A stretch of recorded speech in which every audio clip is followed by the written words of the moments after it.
Welcome to my YouTube channel, Tony Su Vega, your feng shui guru and paranormal expert. Horoscope, Virgo, August 23 to September 22. The 6th of September 2023, Wednesday, Career. Nakuha natin ang Sota de Copas o Page of Cup. Ito ay nagtutukoy sa mga balita na ang mga tao ay nasisihan o mayroong magandang damdamin sa isa't isa. At sa karera, ito yung mga good performances natin. Bawat period, bawat taon, bawat buwan, quarter o biannually o 2 beses sa isang taon, ini-edit o ini-evaluate tayo ng mga miyembro ng HR natin. So, pag sinabing HR, yun ang personnel, no? Siya naghahawak ng mga papeles natin. At dahil doon, nakita na magandang performance mo sa taong ito. Love aspect. Nakuha natin ang Caballero de Copas. So, ito naman yung nangangabayo na cups, no? So, ibig sabihin, sa daigdig ng love or love aspect, nag-i-improve ang iyong relasyon sa iyong partner o sa iyong asawa, Mr. Man o Mrs. mo man.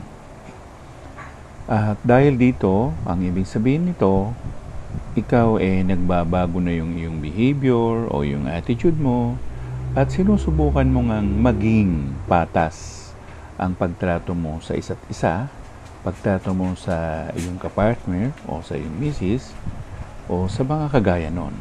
Money and opportunities, nakuha natin ang Alas de Espada o isang alas ng espada o sword, no?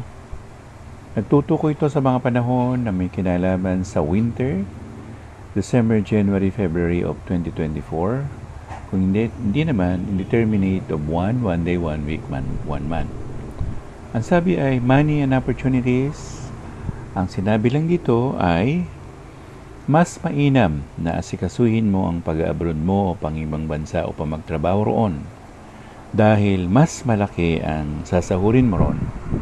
Pero hindi naman sinasabi na bigla kang yayaman. Sinasabi lang na i-manage mong mabuti ang iyong finances para hindi ka sumabit later on. Pero very promising ang baraha tungkol sa money and opportunities para sa iyo. Ihanda mo lang ang sarili mo kasi kung nasa Pilipinas ka pa, sa gustuhin mo man o hindi, malapit ka ng ibang bansa upang makapagtrabaho roon.